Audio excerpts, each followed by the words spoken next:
7h21, excellent début de journée avec Europe 1 matin. Dimitri Pavlenko, c'est l'heure de retrouver Laurent Tessier. Bonjour Laurent. Bonjour à tous. 9 suspects interpellés après la mort de Quentin. Vous nous parlez ce matin des liens entre la France insoumise et la Jeune Garde. Des individus interpellés sont issus de la Jeune Garde, dont Jacques-Élie Favreau, l'assistant parlementaire du député LFI Raphaël Arnaud. La question de la responsabilité morale et politique de la France insoumise et Jean-Luc Mélenchon se pose. Ils se sont rapprochés de ce groupe d'extrême gauche.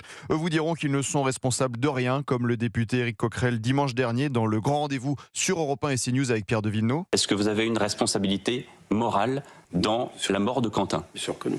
Bien sûr que non. Aucune responsabilité. Pourtant, tous ces élus ont mis en avant la Jeune Garde, cofondée par le député LFI Raphaël Arnaud. Jean-Luc Mélenchon en disait le plus grand bien l'année dernière, en avril 2025, en meeting à Auxerre. La Jeune Garde, qui est une organisation liée au mouvement insoumis. Ce sont des jeunes antifascistes qu'ont fait ces jeunes gens. Ah, j'en parle avec passion, parce que ce sont mes jeunes camarades. Et il faisait applaudir tous ces individus, il les avait félicités. Bravo, jeunes gens. Continuez, jeunes gens. Essaye de me dissoudre, Retailleau. Un jeune homme de 23 ans a été tué. Le 6 mai 2025, Jean-Luc Mélenchon avait pris la parole lors d'un meeting contre la dissolution de ce groupe. Et gloire à vous autres, jeunes gens. Enrôlez-vous dans les associations antifascistes. Participez à leur combat. La responsabilité morale et politique de la France insoumise de Jean-Luc Mélenchon se pose. Quand au mois de janvier dernier, le député LFI Raphaël Arnaud prenait la parole à l'Assemblée nationale et criait « Vive la Jeune Garde !» Tous les députés de son groupe étaient debout autour de lui et applaudissaient. Notre jeunesse est prête à vous affronter. Vive la résistance, vive la Jeune Garde, vive l'antifascisme.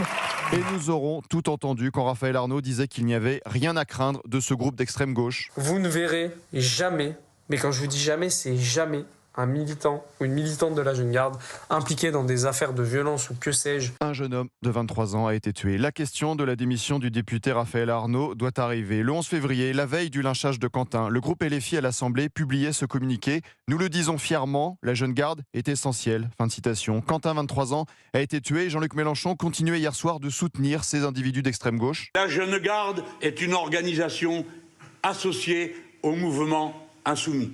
Avec la Jeune Garde, nous ne nous sommes pas cachés. Nous admirions ces jeunes gens. Et nous gardons pour eux une grande affection. C'est ignoble. Quentin, 23 ans, a été tué. La France insoumise devra à un moment donné rendre des comptes sur ses liens avec ces individus, car l'extrême gauche tue, l'extrême gauche a tué. Merci à vous Laurent Tessier.